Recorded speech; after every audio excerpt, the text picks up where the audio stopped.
morning, good evening, or good afternoon, wherever you are in the world. The topic on the table today is explaining why we sold our entire lemonade position. Today's video will be broken down into 3 parts: Lemonade's disappointing earnings and its absurd multiples, our opportunity cost, and why we still like Lemonade for the long term. This was not a video we were planning to make for quite a while, but we thought it was time to share why we decided to sell Lemonade, even after we spoke so highly of it in our last video. What concerns me about Lemonade in the short term is their lack of exponential growth from the key metrics seen in their latest Q1 earnings. I'll do a quick breakdown of the shareholders letter with what didn't really excite me. Lemonade reported a total of 1,096,618 customers. They gained roughly 96,000 customers last quarter, representing only an 8.7% growth. Their trailing 12-month customer growth has dropped significantly from last year of 96% to 50% year over year. It's important for Lemonade to maintain rapid customer growth, as customers drive revenue and possibly lower the customer acquisition costs. Secondly, Lemonade's gross loss ratio jumped a whopping 48%, from 73% to 121% quarter over quarter. The gross loss ratio measures the ratio of losses to the premium earned. So for Lemonade, they are essentially paying $121 for every $100 in collected premium. That means their profit ratio is negative 21%. Basically, Lemonade pays more money out of pocket than they're able to collect. This sharp increase in their gross loss ratio was mainly attributable to the Texas Freeze and Colonial Pipeline. According to Lemonade, in Q1 2021, our 120% gross loss ratio included 50 percentage points of total CAT impact. This basically means that without the events of the Texas Freeze and Colonial Pipeline, Lemonade's gross loss ratio would maintain at 71%, 2 percentage points lower than last quarter. And finally, Lemonade's marketing expenses. Lemonade spent $29 million on marketing, a 51% increase from Q1 of 2020.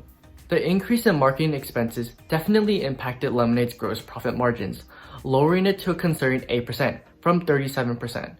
Personally, I'm really supportive of Lemonade continuing to push advertising, but their effectiveness in acquiring customers isn't that exciting. In Q1 2020, their advertising spending only increased 4.3%, but experienced a 96% customer growth. However, in Q1 2021, Lemonade's spending increased by 51%, but experienced only a 50% customer growth for the trailing 12 months. It's quite worrisome when they experienced a higher customer growth in 2020 even when spending less money. 2 metrics we'll be using to show Lemonade's absurd multiples are their price to sales ratio and their price to earnings ratio. Before calculating Lemonade's price to sales ratio, we need to find out Lemonade's sales per share. Taking Lemonade's trailing 12-month revenue of $91.7 million and the number of shares outstanding, also known as the float, which is 48.65 million, and then dividing these two numbers, we get a sales per share of $1.88. Using this number, we'll divide Lemonade's current share price of $112 to get $1.88 and a price to sales ratio of 59.57. And now for price to earnings. To calculate Lemonade's PE, we can divide the stock price of $112 from its EPS, which came out to be a loss of 81 cents for Q1.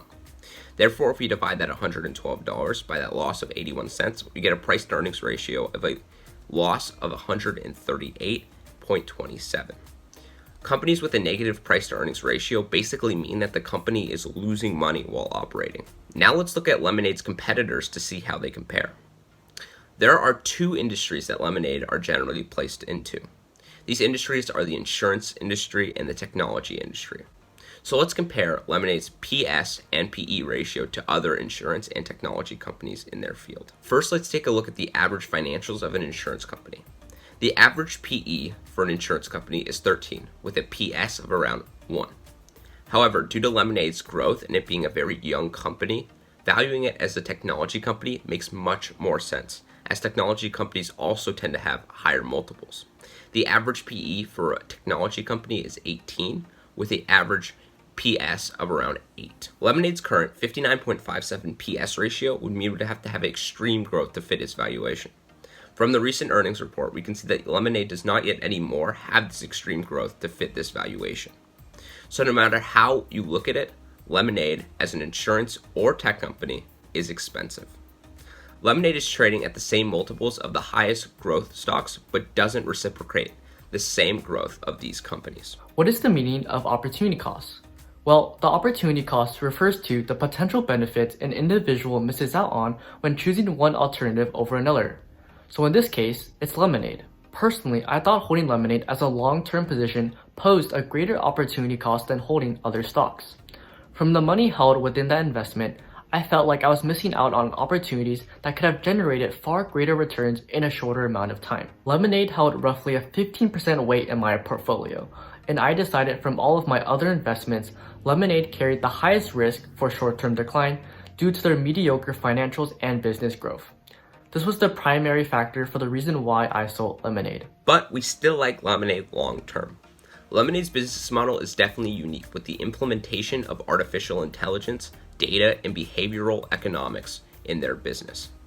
With more and more customers signing up for Lemonade's service, more data is being collected, thus improving the claiming process and lowering the price for certain insurance policies. Somewhere down the line, I can see Lemonade experiencing an S-curve. This basically means if Lemonade captures a large chunk of the insurance industry, the company would aggressively accelerate its revenue and customer growth in a short amount of time. This term usually correlates with the exponential growth as the company increases rapidly. And if and when Lemonade experiences it, growth will begin to taper off at around 5 to 10 years, representing the top of the S-curve. But at this stage, Lemonade would have already proven itself, becoming a mature company with consistent cash flow and revenue growth. Personally, I'm willing to begin a position in Lemonade once again, if their customer growth and gross earned premium begin to show more rapid improvement, with our favorite phrase, exponential growth.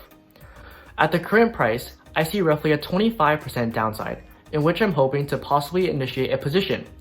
This position will be relatively small to my other ones, as I won't be adding until I see company improvement within their financials and key metrics.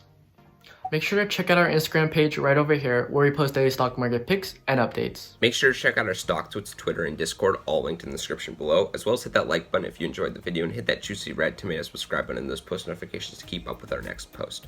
Once again, we would really appreciate it if you left a comment below telling us something that you enjoyed about the video, something that we can improve upon, or any questions that you have. Other than that, thank you guys for watching and good luck on your investment journey. Bye!